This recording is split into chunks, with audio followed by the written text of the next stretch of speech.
Welcome back to the video. पिछली video में हमने इसी बारे में बात किया था कि किस बेसिस पे मुझे ये लगता है कि हम वेव 3 में या फिर वेव सी में निफ्टी में ऊपर जा रहे हैं। हमने बहुत सारे फैक्ट्स के बारे में, चार्ट पैटर्न्स के बारे में भी डिस्कस किया था एंड हमारी जो ये प्रेडिक्शन है वो इस समय पर राइट हो रही है, ऐसा प्रतीत हो रहा है। ये जो टिपिकल कैरेक्टरिस्टिक आप देखोगे कि यहाँ पे हम क्लोज हुए, फिर उसके बाद जो गैप अप के बाद जो मूव आई है that is purely impulsive in nature. आप ये भी ऑब्जर्व कर सकते हो कि the bands are finally getting challenged. जब भी the bands are getting challenged we tend to expect a strong impulsive move on either side, but इस वक्त हम सिर्फ यही एक्सपेक्ट कर रहे हैं कि ये मूव ऊपर जाएगी।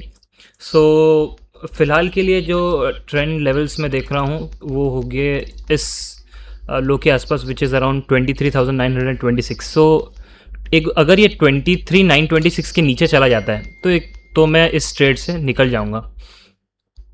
अगर यहाँ पे अब अगर आपने कैप्चर किया इस किसी भी रेंज पे, अब अगर आपने कैप्चर किया तो रफली आपको यहाँ पे 300 पॉइंट्स मिलेंगे।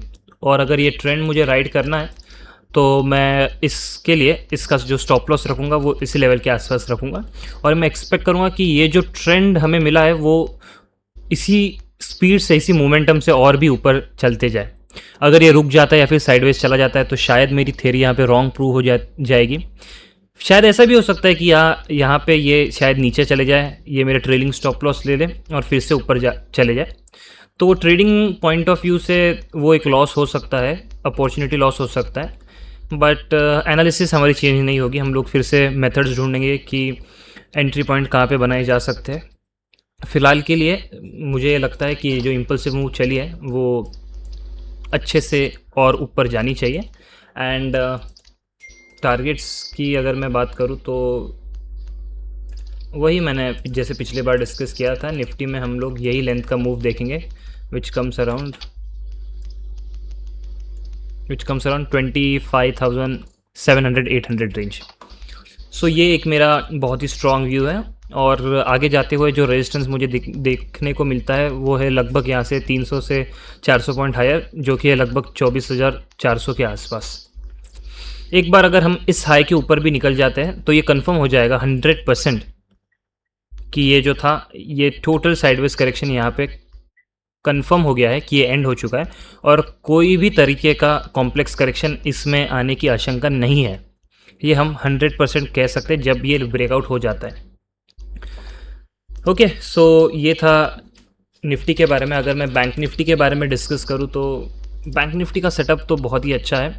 यहाँ पे अगर हम देखेंगे तो हम देख सकते हैं कि हमने जो है वो मिडिल बैंड जो था which was around 20 moving average था, विच वॉज अराउंड 54,500 के आसपास, जो कि हमारा आज का ओपनिंग लेवल भी था। तो उसी के आसपास हमने सपोर्ट लिया और यही लेवल जो रहेगा वो मैं देखूंगा कि क्या ये हमारे ट्रेलिंग स्टॉप लॉस का काम करेगा। अगर मैं आवरली पे लेके जाता हूँ तो अब जो मेरा ट्रेलिंग स्टॉप लॉस इस ट्रेड में निकल के आएगा वो है 54,600, जो कि है लगभग 400, 500, 600, 700 पॉइंट्स यहाँ से नीचे। और मैं इस ट्रेड को होल्ड करूँगा। वही टारगेट्स जैसे मैंने पिछले बार निफ्टी में बात किया था, बैंक निफ्टी में भी टारगेट्स है लगभग 60,000 से लेकर 60,500 रेंज के आसपास। हम देख सकते हैं कि जिस तरीके से बैंड्स निफ्टी में चैलेंज्ड हुए थे उसी तरीके से बैंक निफ्टी में भी चैलेंज हो चुके हैं। सेकेंडली, जो कि एक बहुत ही इंपॉर्टेंट ऑब्जर्वेशन है यहाँ पे, अगर मैं इसको डेली चार्ट पे लेके जाऊँ और इसे प्लॉट करूँ तो ये जो ट्रेंड लाइन जो हम देख रहे थे जो कि थी लगभग 57,000 से लेकर इस पर्टिकुलर मूवमेंट तक, जो कि था लगभग कितने दिन का पीरियड, ऑलमोस्ट 30 डेज़ का पीरियड, ऑलमोस्ट 1 मंथ का जो पीरियड की जो ट्रेंड लाइन है उसके ऊपर हम लोगों ने ब्रेकआउट कर दिया है। This is a classic technical chart pattern के हिसाब से कंफर्मेशन है कि जो ट्रेंड है वो अपसाइड की तरह बेस्ड है। आई एम करंटली 80% बुलिश और 20% बेरिश। आई थिंक ये मेरा व्यू है, मेरा व्यू प्राइमरीली बुलिश है, और मैं देखूंगा कि किस तरीके से यहाँ पे डिप्स बनते हैं, और जितने भी डिप्स होंगे वो बाइंग अपॉर्चुनिटीज़ होंगी। As far as trade is concern, इस ट्रेड के लिए हमारा जो ट्रेलिंग स्टॉप लॉस होगा वो होगा 54,600, और मैं इसे राइड करना चाहूँगा अगले 1.5, 2, 3 महीनों के लिए। Thank you.